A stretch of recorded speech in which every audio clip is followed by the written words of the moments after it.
I'm an 18-year-old guy currently living in Portland, Oregon. This incident took place around 8 months ago on an overnight trip into the Mount Hood National Forest, which is about an hour-and-a-half drive east of the city. I'm not going to specify the exact trail because I've been doing this stuff long enough to realize what happens when you post stuff on the internet, whether it's a good trail, a cool waterfall, or whatever it may be. People come flocking, and usually with a lot of trash and Bluetooth speakers. Anyway, this particular trail I was taking was a 6-mile out and back to a ridgeline, pretty simple and announced as an overnight trip. I had planned to go with my cousin, but a last-minute cancellation on his part left me on my own, so with a packed bag and a truck ready to go, I decided to head out solo. Due to getting held up at work and some trouble with traffic on the highway, I didn't arrive at the trailhead until around 6:30 p.m., which, for those of you who don't backpack, is a very big no-no. I had about a 3-mile hike until I arrived at my planned camping spot, and it was getting dark fast, so I figured if I moved quick enough, I could get at least 2 miles in before I had to find a spot. This strategy left me hiking a very dense trail on my own, with about 10 miles of gravel road between me and anyone else. Hiking in the dark by itself is scary, especially for where I was and being on my own. Eventually, it got so dark I could only see where my headlamp was pointing, and that's when I figured I needed to stop and get a camp set up. With only using the headlamp as my light source and trying to move fast, I ended up in a less than ideal spot, but there was a flat patch of dirt and an old fire ring, so it looked like people had camped there before, but definitely not recently. My first priority was to get a fire going. I scanned the area around me and was able to find some dry branches, and I got the fire started.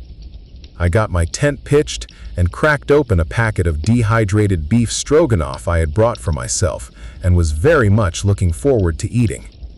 I was feeling good. My camp was set up and my food was rehydrating. The feeling of uneasiness from the hike in had almost gone away, but it was still there, a side effect of camping alone in remote areas. To fully understand what happened, I have to explain to you how my camp was set up. The site I had picked was a small clearing backed up against a rock wall, with the trail about 20 feet to my right. When you're in the woods and have a fire going, the fire casts a circle of light around it, and everything on the edge of that circle and past it is pitch black. I was sitting on a log near my fire eating my dinner when a pine cone, thrown with some force, hit the side of my tent. I looked at the tent fabric in shock, as I was positive that I was the only person on this trail that night. I immediately turned my headlamp on and towards the area where the pine cone had come from, but due to the density of the fir trees and brush, I could only see about 10 feet. I spent the next 20 minutes in disbelief as I scanned the tree line that surrounded me, searching for what or whoever had thrown it, not daring to stray too far from the fire that, in hindsight, offered me a false sense of security.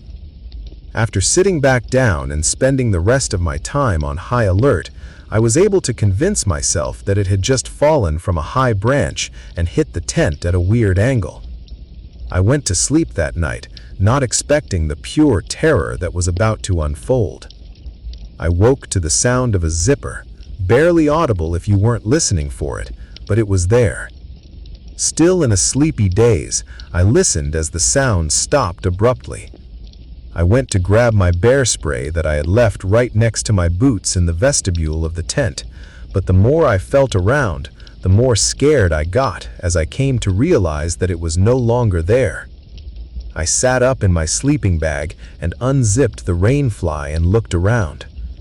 I was able to see a canister reflecting the moonlight off in the woods. It couldn't have been more than 20 feet away. It was my bear spray, standing upright on a tree stump. This is one of the few moments in my life where I almost had a heart attack. The defense spray that I had left sitting right next to my head when I had fallen asleep a few hours ago was now 20 feet away from me, past the tree line in the woods.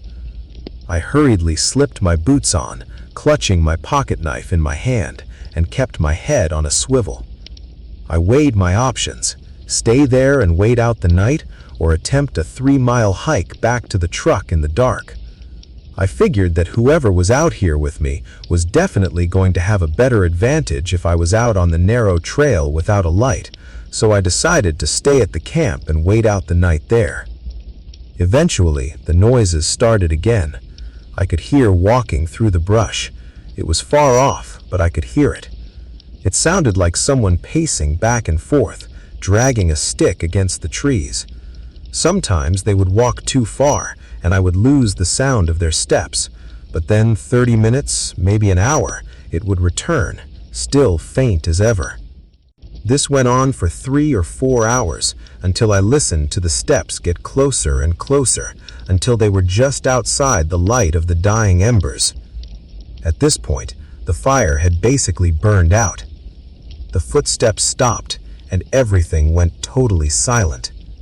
I sat there frozen for 2 hours, clutching my knife in my hand, and prayed that I wouldn't hear anything else. I stayed that way until the sun cast enough light that I could see that I was alone in my campsite. I packed my things instantly, skipped breakfast, and speed-walked the 3 miles back down the trail that I had taken. I arrived at the empty gravel road where my truck was parked and nearly sprinted to it. I unlocked my Toyota, jumped in, and drove, and didn't stop until I put at least 30 miles between me and that place. I stopped at a diner in Sandy to get some coffee, but mostly just to be around other people. As I walked around to the back of the truck to check my tailgate, I froze when I read what was written in the dirt on my rear bumper. Nice fire.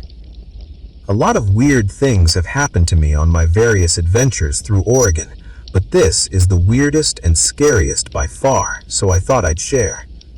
There is a seriously deranged person living in the Mount Hood National Forest, and do yourself a favor and stay as far away from those isolated ridges as you can.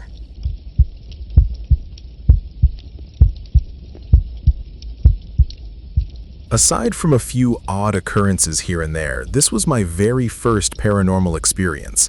Frankly, 7 years later, I still have no idea what really happened. When I was in my freshman year of high school, my parents let me have a few friends over to spend the night for my birthday. To set the scene a bit, it was October in rural Pennsylvania. We decided to sleep outside in a tent so as not to disturb my parents with our loud talking and music. At about 2 in the morning that night, all but me and a buddy named Alex had fallen asleep in our little campsite. We decided to walk around a bit. We lived out in the country, so we had a large plot of land surrounded by nothing but cornfields and patches of woods. Thanks to the fact that we weren't close to the city, the moonlight was incredible that night, bright enough to see across the entire pasture. It was honestly the perfect night to walk around talking about life. It was cool and crisp. We walked up and down the driveway for about an hour, talking about school, girls, and what we thought we wanted to do with our lives. At one point, we had stopped to look at the old barn across the road. I shot a passing glance toward the edge of the cornfield, which bordered the ditch. Then I had to do a double take because I saw something out there. There was this pale gray mass just hovering there at the edge of the stalks. Yes, hovering. That sounds ridiculous, which is why I thought I was just seeing things in the dark. It gave off no sound and no light. It just floated there, kind of pulsating. If you've ever seen heat waves rising off hot asphalt in the summer, it moved a bit like that, but contained in a ball. I felt no presence from this thing whatsoever, so clearly I was just hallucinating, right? "Hey, Alex," I said, refusing to take my eyes off that figure. "I think I'm seeing things or something." He looked away from the barn to give me a confused look. "What? What are you seeing?" he asked. I pointed to the thing and asked him if he could see it. "What is that?" he wanted to know. After staring at it for a few seconds, I asked him to describe what he was seeing to make sure we were seeing the same thing and to make sure he wasn't just playing along. But he described it in the exact same way I did. Keep in mind that the moon was bright and high overhead that night. We could see clearly from miles. except for the corn in the way, of course, so this was not some obscure shadow. Speaking of which, it was somehow lighter than the shadows around it, and it was in the middle of a flat, open area. "Is that a deer?" he asked, grasping at straws. "It's not touching the ground. How could it possibly be a deer?" I replied. We still didn't feel anything from it this whole time. We were just staring at it, confused. "You want to get closer to it?" he asked me. I agreed, and we began to walk toward it slowly. It still didn't move, it didn't change, and it didn't do anything at all. We stopped when we were maybe 20 feet away from it. We stared some more until it began to change shape again. It was nothing drastic, it just elongated ever so slightly. It got thinner and taller all at once. It still made no noise or anything. All of a sudden, though, it had a presence to it, and it was not a good one. There was a sudden pressure and weight among us. It was the most intense feeling of dread I've ever experienced in my life. It felt like being watched by a predator you couldn't see. I've never felt fear like this. Hell, I broke my arm falling off a roof once, and the pain and shock I got when I hit the ground does not even compare to the feeling this thing gave me. I froze. I just couldn't move. I couldn't even speak, for that matter. Oh God, I thought, it sees us. Despite the fact that it never appeared to get closer, this was what was running through my mind. All it was really doing, though, was maintaining that taller shape. As if on cue, Alex mimicked my thoughts aloud. "It's going to get us," he choked out, and grabbed my jacket, snapping me out of the trance and pulling me back toward the house. The feelings of panic vanished quickly after we began running. We actually ended up checking back later with a high-powered flashlight. As you could probably guess, though, it was long gone, and there wasn't a trace of anything left. We managed to fall asleep okay that night, thankfully. I haven't seen anything like that since on that farm, and 7 years later, I am rather well versed in different phenomena and folklore around here, but nothing I've ever come across or heard of matched the description of this shape.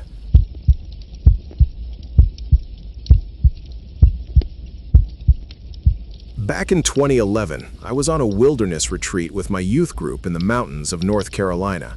I had just turned 14, which was old enough to sign up for the Advanced Survival Week. I took the challenge of hiking 5 miles out from the main cabins to a primitive site deep in the Appalachians. I need to emphasize that we were completely off the grid out there. Our only light came from the stars and a few kerosene lanterns we were allowed to bring. The program was designed to simulate pioneer life, so we didn't have modern tents. Instead, we had these 3-walled wooden shelters called Adirondacks. I felt pretty safe since there were 8 of us kids and 2 counselors, plus we had a radio for emergencies. If anything went wrong, though, it would take the camp director quite a while to drive the old Jeep up the logging road to reach us. To make matters worse, we were in a deep valley, so even the emergency radio signal was spotty at best. The first 2 days were standard camping stuff. We built fires, learned to identify plants, and purified water from the creek. The second night, however, is when things got weird. I woke up around 2 in the morning needing to use the latrine, which was just a dugout pit with a privacy screen about 50 yards away. I tried to wake up my bunkmate, Mark, but he just groaned and rolled over, refusing to get up. So I grabbed my lantern and made the walk alone. The woods were dead silent, which was strange because usually the crickets and cicadas were deafening in the summer. I got behind the privacy screen, and while I was there, I heard something heavy walking on the dead leaves nearby.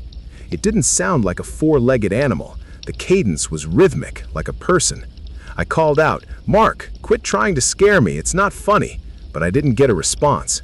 Instead, a pine cone came flying out of the dark and hit the wooden screen right next to my head with serious force. I dimmed my lantern, praying that whoever it was would just leave. After about 5 agonizing minutes, the footsteps crunched away slowly. I waited another 5 minutes just to be sure, then I sprinted back to the shelter and buried myself in my sleeping bag. I couldn't sleep the rest of the night. When the sun finally came up, I confronted Mark. "Hey man, nice throw last night, but you didn't get me." Mark looked at me with genuine confusion and said, "Dude, I was asleep the whole time. I didn't leave the shelter." Worried and confused, I started wondering who else could have been out there. There was no way it wasn't someone messing with me, right? The next day went by quickly, and we were scheduled to hike back the following morning. But that night, the head counselor woke everyone up at 3:30 a.m. in a panic. He was rushing us, telling us to pack only our water bottles and personal items, saying the Jeep would come for the heavy gear later. One of the other guys asked why we were leaving in the middle of the night. The counselor snapped, "There's a severe storm front coming in fast, and we need to beat the flash floods." We all groggily agreed and started the hike back in the pitch black. The counselors were setting a brutal pace, practically jogging up the trail. Being one of the slower hikers, I fell behind a bit until I was isolated at the back of the line. I stopped for a second to tie my boot, and that's when I heard a sound I'll never forget. It was a deep, guttural growl that seemed to vibrate in my chest, echoing off the valley walls. I whispered, "What in the world?" Then I heard wood-on-wood knocking sound, loud and sharp. I burst into a sprint, desperate to catch up with the group. As I ran, I could hear heavy crashing through the brush parallel to the trail, just like the footsteps I heard at the latrine. I swung my flashlight toward the trees, and for a split second, I saw two massive amber eyes reflecting the beam about 7 feet off the ground. I thought my mind was playing tricks on me, but then the eyes blinked. I screamed and ran faster than I ever had in my life, eventually catching up to the group, gasping for air. I asked them, "Did you guys hear that growl?" Before anyone could answer, the counselor grabbed my shoulder and sternly whispered, "Keep moving and keep your mouth shut. We're almost there." I nodded, terrified, and stayed glued to the group the rest of the way. We reached the main camp around 7 a.m. The other campers were just waking up and stared at us like we were crazy. We looked disheveled and terrified. I slept on a couch in the main lodge for a few hours until I saw the camp director's Jeep pull up with our sleeping bags thrown in the back. I went to help unload, and I noticed the director looked pale as a ghost. He went straight into his office and locked the door. Later that evening, our group was called into the office. The director told us, "You boys did a great job evacuating. We had a report of a very aggressive black bear in the area, and we didn't want to take any chances. Please don't spread rumors to the other campers. We don't want to cause a panic over a bear."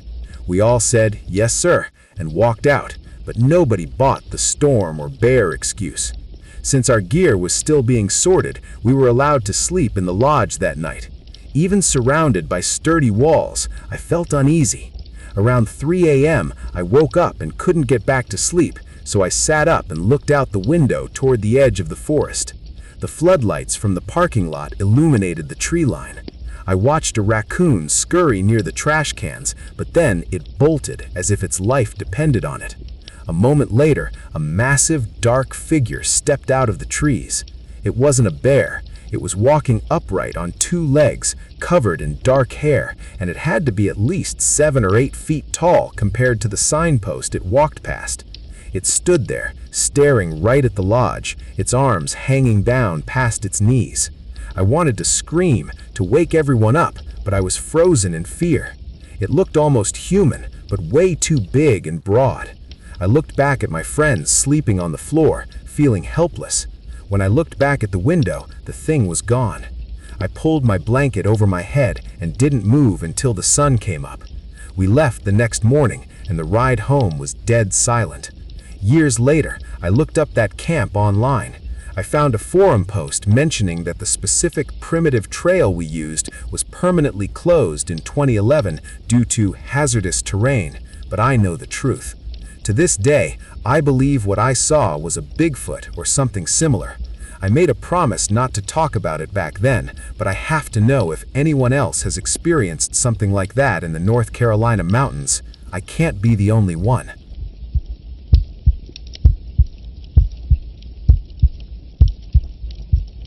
I was with my 2 university friends on a weekend backpacking trip in the foothills nearby.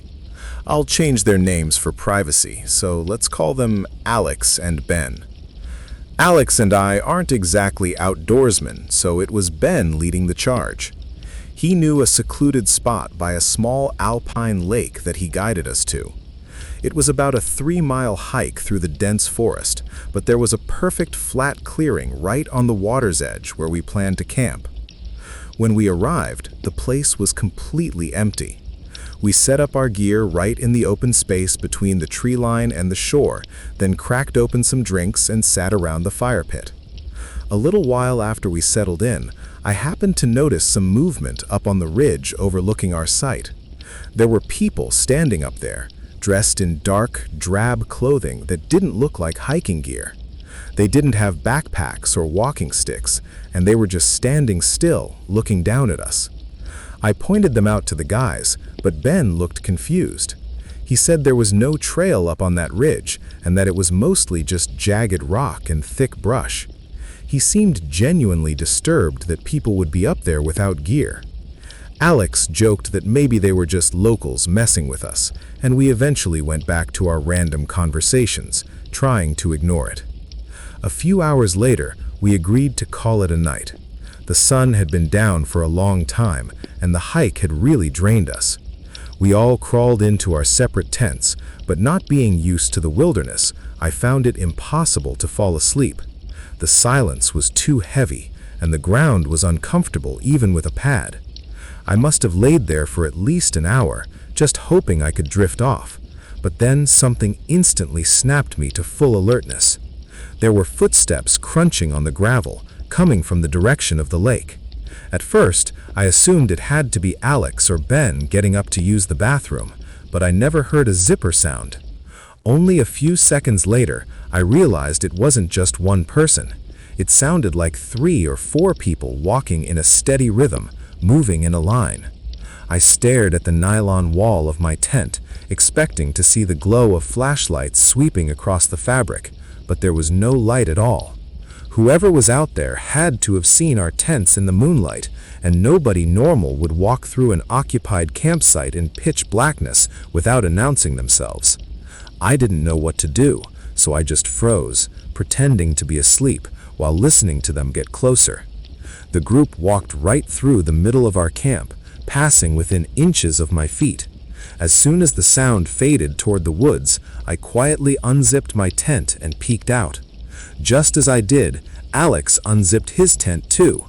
We looked at each other with wide, terrified eyes, then looked toward the tree line. We could just barely make out the dark shapes of the group disappearing into the brush.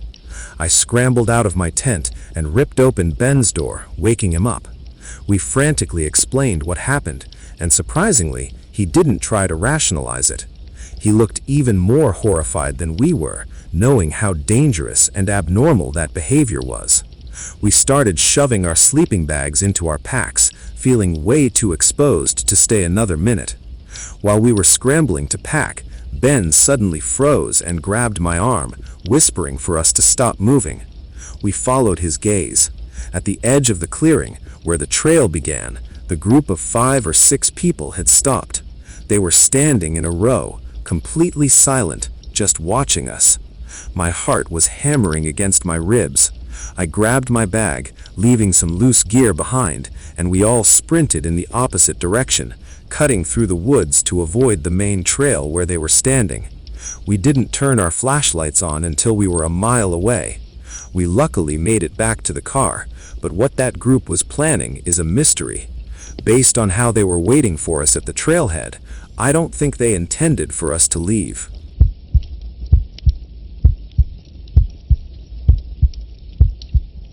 I go hiking with my dad every fall, strictly for the foliage. He's been big on nature photography for years, and recently, I've started tagging along to learn the ropes. I'm 17, and last October, my dad and I planned our usual weekend trip. We found a remote location on a forum while searching for less populated areas to avoid other hikers.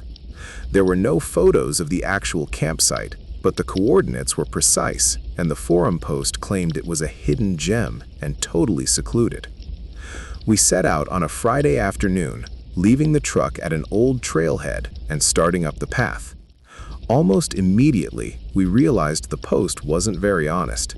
It was incredibly steep right off the bat, and the path was littered with loose rock and thorny brush, which made it actually really exhausting. Already being committed though, we just kept climbing, and eventually reached the clearing. It looked nothing like a hidden gem. It was basically just a small patch of dead grass, surrounded by incredibly dense pines, with no view of the valley or anything. We set up our single tent and ate dinner. My dad is usually cracking jokes, so the silence of the woods felt a bit heavier than usual once the lights started fading. We sat by the small fire pit we dug and organized our camera gear for the morning shoot. In the middle of us talking though, we were interrupted by a strange sound below us. We both froze and looked down the ridge. The woods were dead quiet again, and we couldn't see anything through the brush.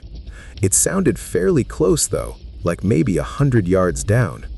Neither of us moved for a solid minute, just listening to the wind and trying to make sense of it. Then it happened again. Someone, a woman's voice, sobbing. It sent a shiver down my spine. There was a genuine despair in the sound, like she was hurt or lost. I looked at my dad, who looked completely pale and confused. He stood up and kicked some dirt on the fire, dimming it down. The sobbing continued though, and eventually I whispered to my dad, asking what we should do. I could tell my dad was running through scenarios in his head. He turned to me and told me to stay put right by the tent. His face was grim, and he said he was going to walk down the ridge just a bit to see if he could spot a light or a person, and that if I heard anything closer, to hide. I nodded and watched him disappear into the dark trees. After 30 seconds, he was gone from my view. Honestly, I didn't know if staying behind was the right move. Leaving him to go alone toward a strange noise felt wrong, but we were miles from the road, so if someone was hurt, he had the first aid kit. After 15 minutes, I started to get really anxious. The woods had gone completely dark, and there was still no sign of my dad. But then, suddenly, the sobbing stopped. The entire ridge was silent again. I wondered if my dad had found her and was helping her back up, or if something else was happening. Still, after another 10 minutes, my dad hadn't come back. With the feeling of isolation starting to set in, I grew more and more panicked. I stood up and walked just to the edge of the clearing, toward where my dad had gone. There was nothing to see, so I took a few steps down the slope, and then, finally, I heard heavy crunching leaves from ahead. I still couldn't see a thing, but as the sound of the steps started getting louder and faster, a deeply wrong feeling washed over me. Then, just before I called out, thinking it was him, a hand grabbed my shoulder from behind. It was my dad, pulling me violently and whispering to move. There was pure terror in his eyes, so I didn't ask questions. I just followed him. He didn't even grab the camera bag. The look on my dad's face is something that still haunts me. It was sweat-drenched and wide-eyed fear. We left the tent and the gear and ran for the first half mile, risking a broken ankle in the dark. On the drive home, I begged him to tell me what happened down there, who was crying, and why he came from behind me. My dad said nothing. Even to this day, he refuses to talk about it or acknowledge that night at all. Every time I try to bring it up, he leaves the room or tells me to drop it, so I just stopped asking. All I can think about now is those heavy footsteps approaching me from the slope and what was making them if my dad was standing behind me the whole time.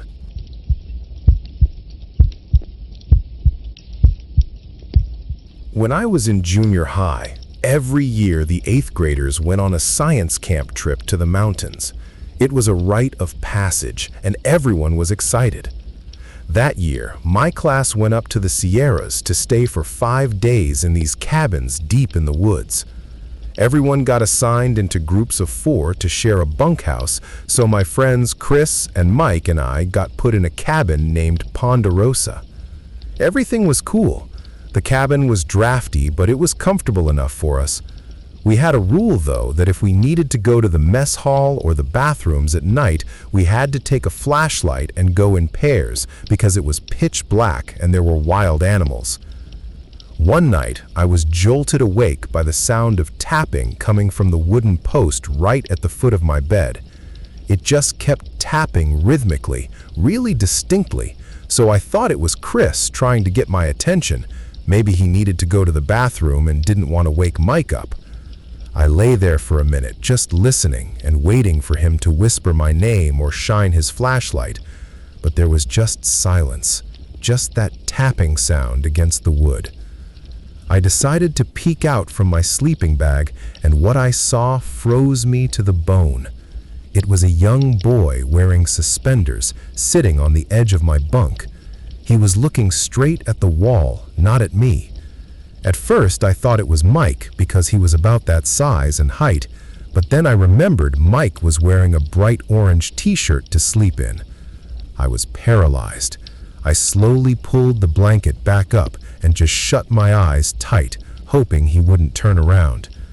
I fell asleep eventually, mostly because I didn't want to be awake anymore. The next day, I asked Chris if he had sat on my bed last night, and he looked at me really weird, saying no.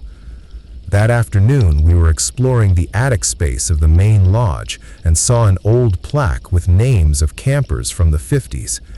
There was a photo of a group of boys, and one of them was wearing those exact same suspenders. I don't know if he was a former camper visiting his old bunk or something darker pretending to be a kid. Either way, I didn't sleep a wink the last night.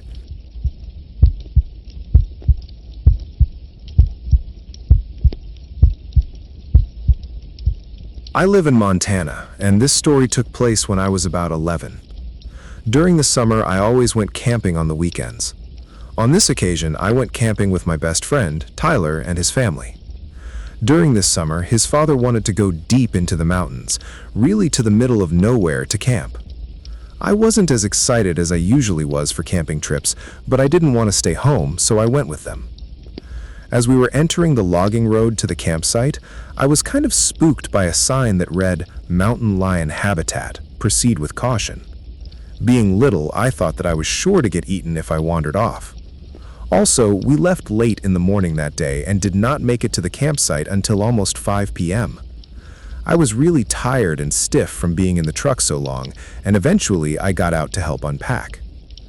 The camp we went to was surrounded by dense pine forest, of course, and had a makeshift ring for a fire.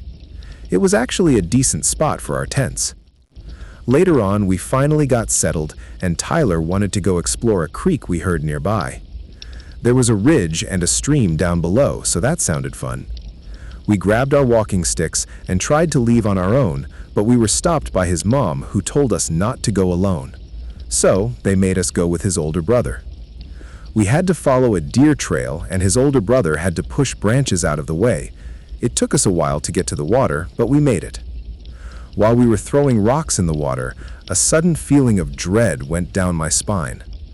I said that I was ready to go back, but then Mark, the oldest brother, got frustrated because we had just got there, really. He said if I wanted to go back, I'd have to go back on my own. Tyler said not to worry, that we could go back together. So, together we left down the path that we thought we had just taken, but in fact, this was a slightly different game trail. We had gotten them confused. We didn't realize this until we made it to a thick patch of thorny bushes and began to freak out. Out of nowhere, we heard someone walking through the dry brush around us. They were coming towards us, but not trying to be quiet. I said it could be a moose. We freaked out even more because we couldn't see a thing through the thick trees.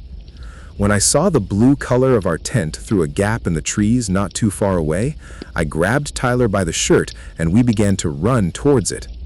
Thorns and sharp branches did their damage to us, leaving us with scratches and cuts, but we didn't care as we did not want to get caught by whoever was following us. The one time I looked back, I saw a disheveled man rushing through the woods after us, a man with a crazed look on his face, wearing a dirty flannel shirt that was ripped. He looked like he had been living out there alone for years. I screamed and ran faster, and we burst into the campsite. The man did not follow us that far, but we were safe now that we were back with his parents. I do not know what he wanted to do with us that day or who he was. I mean, for all I know, he could have been lost too, but the way he was looking at us didn't seem friendly. I've never gone camping in that specific valley again. I'm a bit too shaken from that experience.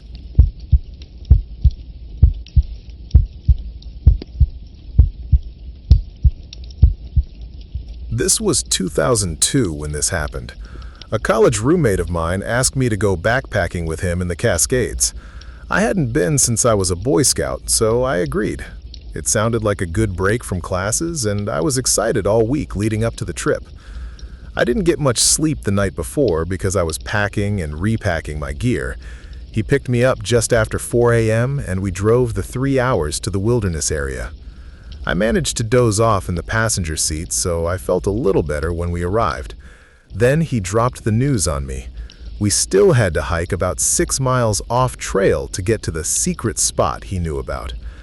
I tried to talk him into sticking to the marked trails, but he swore the fishing was worth it. When we made it to the trailhead, I followed him with a heavy pack. The first hour wasn't that bad. The terrain was relatively flat. However, as more time passed, I became exhausted. Halfway there, we stopped for water, but we were back moving through the dense brush before I knew it. The second leg was much more rugged, climbing over fallen logs and navigating rocky outcrops. It wasn't long until I was lagging behind again and not paying close enough attention to my footing. We arrived at a clearing that looked like an old logging site, and I was relieved to see flat ground. My friend was about 20 yards ahead and walked right over a patch of overgrown brambles, but I wasn't so lucky. All I remember was that 1 second I was walking through the ferns, and the next, the ground simply disappeared beneath me. The impact with the bottom of the shaft jolted the wind out of me, and the rush of adrenaline masked most of the pain initially. As I tried to stand up, my left leg collapsed under me, and I screamed out as I fell back into the dirt. Apparently, it was an old ventilation shaft for a mine that had been covered by rotting wood and debris over the decades. When I looked down, I saw that my ankle was twisted at a sickening angle, and the bone was pressing against the skin, threatening to break through. Instinctively, I tried to straighten it, but the pain made me even queasier than I already was. I looked up to get an idea of where I was, and only saw a circle of gray sky framed by rotting timber. I figured the shaft was about 12 feet deep. I yelled up for my friend, only to see his grinning face peer over the edge. He didn't know the extent of my injuries at that moment and thought I had just tripped, but when I told him my leg was broken, the laughing stopped and panic replaced it. I asked him if he could pull me out, but he didn't have a rope strong enough and the walls were too crumbly to climb. He attempted to reach me with a long branch, but when I grabbed it, the pain of trying to pull myself up was far too severe. I couldn't put any weight on my left leg at all. It was obvious I wasn't getting out of that hole without professional help. It was still early afternoon, so I wasn't immediately terrified. I could hear my friend pacing around above me, swearing to himself, so I called up to him in a calm voice and told him to go get the rangers. The trailhead was about 2 hours back the way we came. He could run it, get help, and make it back before nightfall. Once he took off, I was left alone with nothing but the throbbing pain to occupy me. By now, it was pulsing in time with my heartbeat, and the shock was starting to wear off, leaving me shivering. Initially, I thought I could try to make a splint with some sticks in the hole, but the moment I touched the ankle, I almost blacked out. Leaving it alone seemed the wiser decision. I leaned my head back against the dirt wall and waited for the dizziness to pass. Eventually, it did, and I tried to focus on other things to keep my mind off the situation. Counting the roots sticking out of the wall worked for a while. That is, until I started hearing the rumble of thunder and noticed the circle of sky above me turning a bruised purple color. Getting a little wet wasn't going to kill me, right? Perhaps I should have considered where I was before thinking that. The rain started as a drizzle, but within minutes it was a torrential downpour. I was okay until I began to notice the water pooling at my feet. The shaft was acting like a drain for the surrounding clearing. My boots were submerged by the time I realized I was in serious trouble. I clawed my way up the muddy wall, trying to find a ledge, until I was standing on my good leg, balancing precariously. I started praying for the rain to stop as the minutes passed, and more of the cold, muddy water rose up my calves. After an hour, the storm didn't let up. If anything, it got harder. The water level was now up to my knees, freezing cold, and the hypothermia was making my teeth chatter so hard I thought they'd crack. I knew now that if it continued at that rate, and if help didn't arrive soon, I was going to be treading water in the dark with a broken leg. The next hour was the longest in my life. I was waist deep in freezing runoff, barely holding on to a root to keep my head above water when I finally heard voices. When help finally arrived, the rain was still pouring. I saw the beam of a flashlight cut through the gloom. By the time the harness was lowered and the ropes pulled me out, the water was just below my chest. Thinking about hypothermia or drowning in a muddy hole out in the middle of nowhere still gives me the chills. Once I was out of the shaft, the extraction to the ambulance went by in a blur of pain meds and shivering. After a surgery where I acquired a metal rod and some pins, I was allowed to go home. The next 3 months in a cast dragged by, but I was just happy to be alive, limp or not. We never got to make up for that lost trip, but I have gone hiking a few times in the years since, always sticking to the marked trails. I still talk to that friend, and we grab a beer now and then, but we haven't been back to the woods together since. I'll just be sure to watch where I step.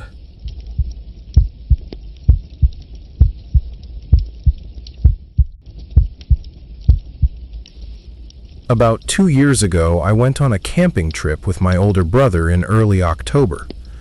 It was a weekend trip, and we apparently were the only ones in that specific loop of the Ohio State Park. One night, in my sleeping bag, I woke up suddenly. I checked the time on my watch, which read 2:45 a.m. I should have been asleep still, but my bladder was screaming. I was hesitant at first to get out of the warm sleeping bag, but I knew I would not be able to go back to sleep without this business getting done. I climbed out of the tent and stumbled around in the dark. The sounds of the forest around me at any other time would have been peaceful, but on that particular night, those sounds were unnerving. About 60 yards away and down a gravel path, there was a pit toilet. And being a guy, I could have just gone on a tree, but we were close to the road and I decided to just use the facility. I had grabbed a flashlight from the truck console. I clicked it on and began to make my way to the restroom to try to calm my nerves. Along the way, I was talking to myself, mostly complaining about how cold it was and how dim the flashlight was getting. The batteries were clearly dying, so it only illuminated about 6 feet in front of me. All I could really rely on was the light of the half moon. I soon made it to the restroom without incident and relieved myself. Once I was done, I began to make my way back to the tent, but once I was halfway there, it struck me. On the way there, the forest was loud with crickets and wind, but now the forest was quiet and even more eerie than before. With that silence disturbing me, my mind began to imagine the horrors of the forest that might be lurking around me. Monsters of folklore, escaped convicts, anything could have been waiting for me just out of range to snatch me up. You know what your brain does when you're scared. It likes to make being scared even worse. With the speed of a sprinter, I jogged the last 30 yards back to camp. By then, the flashlight's beam was barely a yellow glow. Upon arriving at the camp and catching my breath, I soon had the strange sensation that someone was watching me. I turned toward the heavy brush that bordered our site. I was not expecting so soon to be looking into another pair of eyes. Large, reflective, amber eyes. Unfortunately for me, my tent is extremely close to that brush line, so whatever was watching me, it was less than 20 feet away. Frozen in fear, the only thing I could think to do was stare back at them, and that's when my flashlight finally died completely. With the eyes of that creature, they seemed to catch the moonlight even without my light. I like to think I'm a rational person, so I figured it was a deer or maybe a loose horse from the nearby farms. But every second that passed by, I was doubting that assumption. I took a few steps back and bumped into the picnic table, but the eyes stayed level. The moonlight shone brighter on the creature's body as a cloud passed, and it soon revealed a silhouette that in no way whatsoever matched the shape of a deer or horse. It was far larger, and it appeared to be standing on two legs, towering over the bushes. If I had to guess, the creature stood about 7 feet tall, even though it was slouched forward. It had the head of a canine, kind of like a German shepherd or a wolf, with pointed ears on top. Now, I know most people, when they talk about encountering these wolf-like things, they mention a strong feeling of evil coming from the creature. But with my experience, besides the feeling of sheer terror I had, the eyes of the creature didn't seem to hold any sort of malice or intent to harm me. They looked intelligent, or maybe even just observant. After engaging it in a staring contest for what felt like forever, the creature dropped silently to all 4 legs, then slowly turned and slipped into the deeper forest. Creepily enough, it made no sound of breaking twigs or crunching leaves as it did so. Was this a werewolf? I know it wasn't a bear, but I'm at a loss as to what it really is. It left no tracks behind either, which is impossible given its size. The thing is, the soil in that area was soft from rain earlier that week, so something should have been left behind, something more than just me being terrified and unable to sleep for the rest of the trip.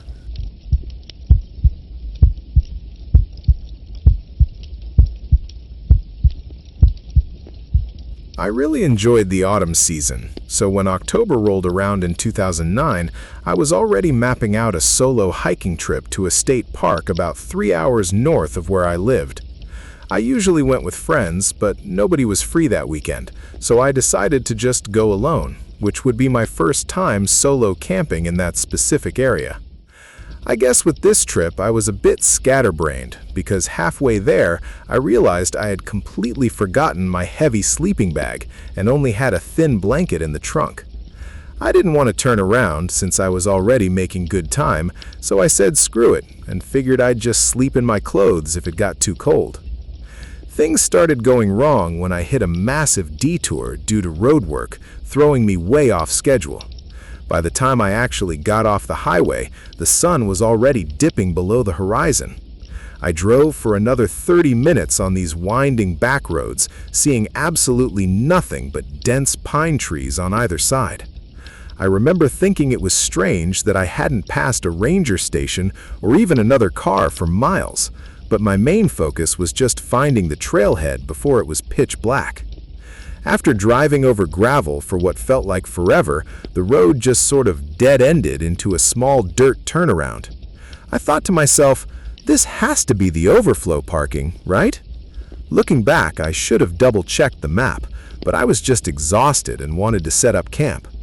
I parked the car and pitched my tent right there on the edge of the clearing. When I got out to stretch, things seemed okay, but the vibe was just off. The only thing out of place at the time was the absolute silence. There were no night birds, no wind in the pines, and no rustling of small animals. It was just me and the sound of my own boots crunching on the gravel. It was already pretty late, maybe close to 10, so I ate a cold sandwich, sat on the hood of my car for a bit, then crawled into the tent to try and get some sleep. I found myself snapping awake abruptly.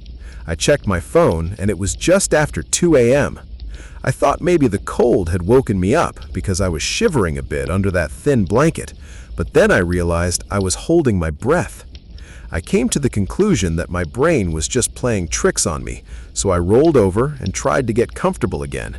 But then I heard a strange, wet clicking sound coming from the tree line.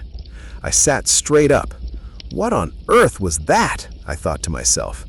It didn't sound like a deer or a coyote or anything natural. I lay back down, trying desperately to think of a logical explanation. Maybe it was just a loose branch hitting a rock or something. I don't know. After about a minute of total silence, I was immediately frozen in fear by the same sound, this time right next to my head, just outside the canvas. In pure shock, I didn't even think. I unzipped the door and scrambled out the opposite side, away from the noise.